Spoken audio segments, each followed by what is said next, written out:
मेरा भारत चैनल की तरफ से के शर्मा जी राम राम। जय हनुमान ज्ञान गुण सागर, जय कपीस त्यों लोक उजागर, राम दूत अतुलित बलधामा, अंजनी पुत्र पवन सुत नामा। आज हम श्री हनुमान जी की जन्म स्थली कर्नाटक में हम्पी के पास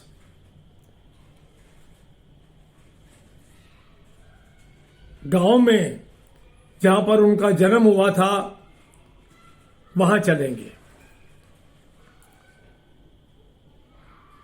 कर्नाटक में हम्पी के पास अंजनेन्द्री पहाड़ियां हैं। उन पहाड़ियों में श्री हनुमान हली नाम का एक गांव है जहां पर श्री हनुमान जी का जन्म हुआ। बहुत बड़ा तीर्थ स्थल है।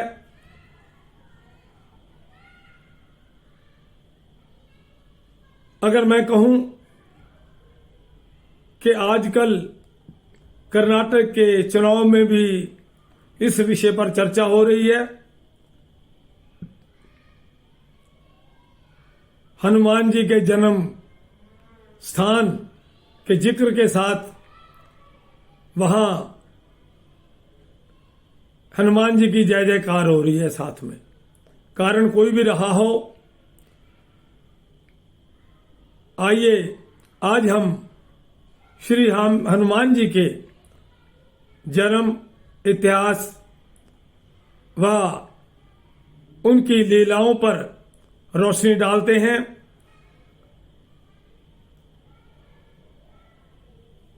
शास्त्रों के अनुसार, ज्योतिषियों की गणना के अनुसार बजरंग बली का जन्म चैत्र पूर्णिमा को मंगलवार के दिन चित्रा नक्षत्र व मेष लगन के योग में हुआ था। हनुमान जी के पिता सुमेरु पर्वत के वानर राज राजा केसरी थे और माता का नाम अंजनी था। हनुमान जी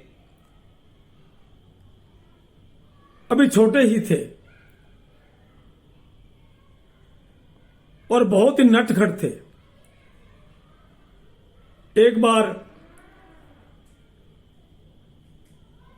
छोटे रूप में जब थे, खेला करते थे, तो एक बार ऋषियों को कोई राक्षस तंग कर रहा था, तो खेल ही खेल में हनुमान जी ने उसको समाप्त कर दिया। तब उस समय ऋषियों ने पूर्ण रूप से इनको शक्तियां दी, यहां तक कि रूप बदलने की भी शक्ति दी। इसके अलावा हनुमान जी के पिता केसरी एक बार घूमते हुए कहीं जा रहे थे और नदी किनारे कुछ साधु ऋषिगण, जिसमें ऋषि भारद्वाज जी भी थे, पूजा अर्चना कर रहे थे, तपस्या कर रहे थे। उसी समय केसरी जी ने देखा कि दूर से हाथी आ रहा है, बिगड़ा हुआ है और वो उन ऋषियों की तरफ ही बढ़ रहा है। तो केसरी जी ने इससे पहले ही कि वो ऋषि भारद्वाज पर आक्रमण करे, केसरी जी ने हाथी को दांतों से पकड़कर पटकनी दी और हाथी को वहीं समाप्त कर दिया। ये देख करके सभी ऋषिगण बहुत प्रसन्न हो गए। उन्होंने कहा, हे राजन, आप वरदान मांगो, क्या वरदान चाहिए। तब केसरी जी ने कहा कि मेरे पुत्र नहीं है, मेरा पुत्र शक्तिशाली हो, ऐसा मुझे वरदान दो। तब उन्होंने तथास्तु कह दिया और हनुमान जी का तब जब जन्म हुआ वो पूर्ण रूप से शक्तियों के साथ ही हुआ। यही कारण था, जब वो छोटे थे तो एक बार जिद करने लगे खिलौने की। सुबह सुबह उन्होंने देखा कि लालिमा लिए हुए सूर्य भगवान उदय हुए, तो उन्होंने खिलौना समझ करके तेज वायु की गति से दौड़कर सूर्य भगवान को अपने मुख में ले लिया। यही वजह है कि उनके मुख का अग्रभाग ऐसा हो गया। तो सभी देवतागण प्रार्थना करने के लिए भगवान विष्णु के पास गए, ब्रह्मा जी के पास गए, शंकर जी के पास गए। तब जाके हनुमान जी को किसी तरीके से समझाया गया, और क्योंकि सारे सृष्टि में तराही तराही मच गई, अंधेरा होने लगा, तब हनुमान जी से प्रार्थना करने पर उन्होंने सूर्य को मुख से निकाला।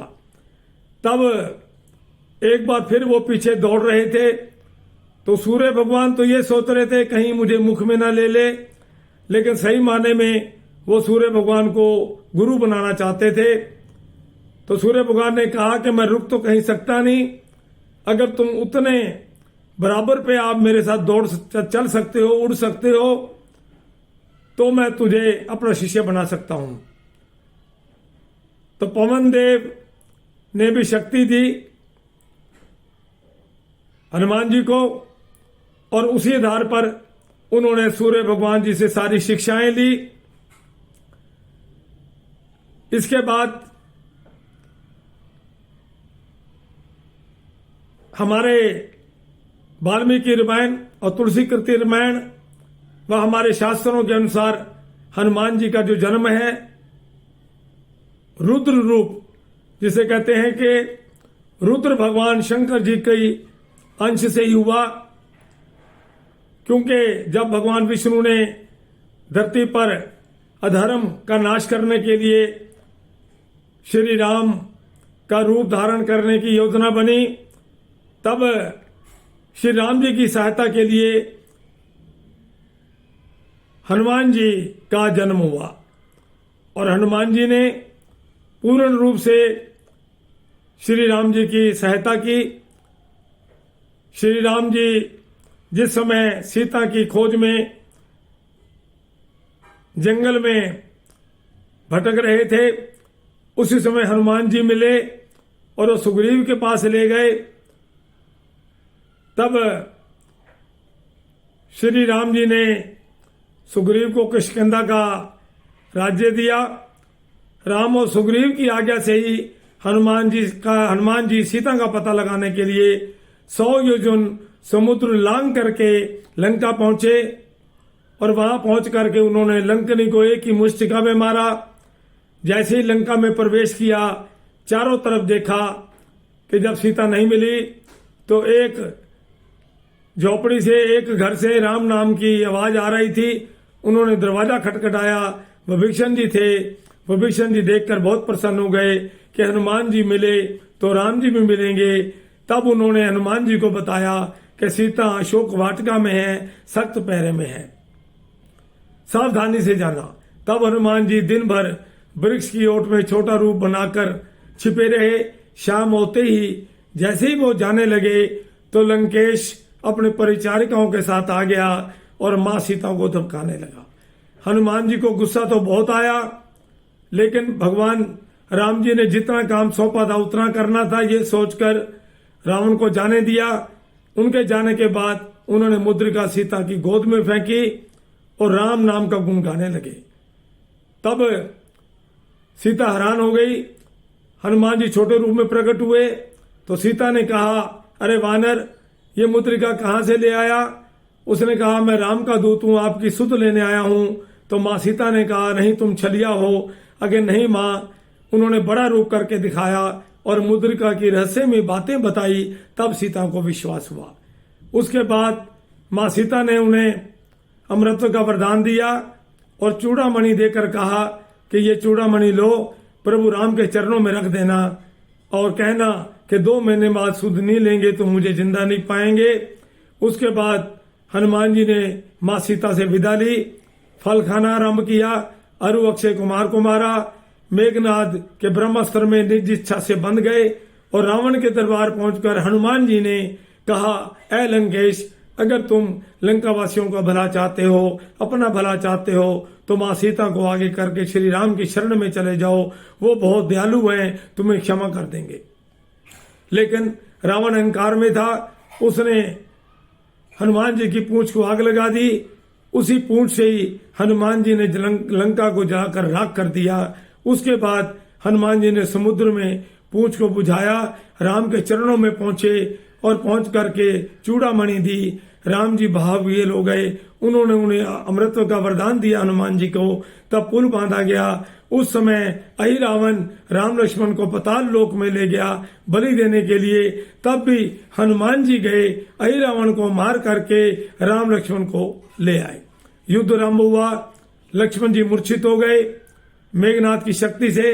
तब भी हनुमान जी लंका से सुषेण वेद को लाए, संजीवनी लाए, लक्ष्मण जी के प्राण बचे। रावण ने युद्ध के दौरान राम लक्ष्मण को नाग फांस में बांधा। तब भी हनुमान जी गरुड़ जी को लेके आए और श्री राम लक्ष्मण को नाग फांस से मुक्त किया। उसके बाद हनुमान जी ने राक्षसों को मारा, राम जी ने रावण को मारा, विजय प्राप्त हुई। राम लक्ष्मण सीता सहित अयोध्या पहुंचे। श्री राम जी सारी लीला समाप्त करने के बाद जिस समय देवताओं के बुलावे पर अपने लोग जाने लगे, तो उस समय हनुमान जी ने कहा कि मुझे भी साथ ले चलो। तब प्रभु राम ने कहा, नहीं हनुमान जी, आप यहीं पृथ्वी पर रहोगे, युगों युगों तक रहोगे और राम नाम का प्रचार करोगे। मैं तुझे वरदान देता हूं कि जो भी तुम्हारी पूजा अर्चना करेगा उस पर सदा कृपा मेरी बनी रहेगी, उसके शीघ्र कार्य संपन्न होंगे। इसलिए जहां भी रामायण की कथा होगी, कीर्तन होगा, आप सदा विराजमान रहेंगे। इसी प्रकार हनुमान जी को वरदान लेकर के श्री राम जी अपने लोक को चले गए। और हनुमान जी आज भी इस धरती पर विराजमान हैं। जहां भी कथा होती है, सबसे पहले हनुमान जी का आवाहन किया जाता है, उन्हें आसन दिया जाता है।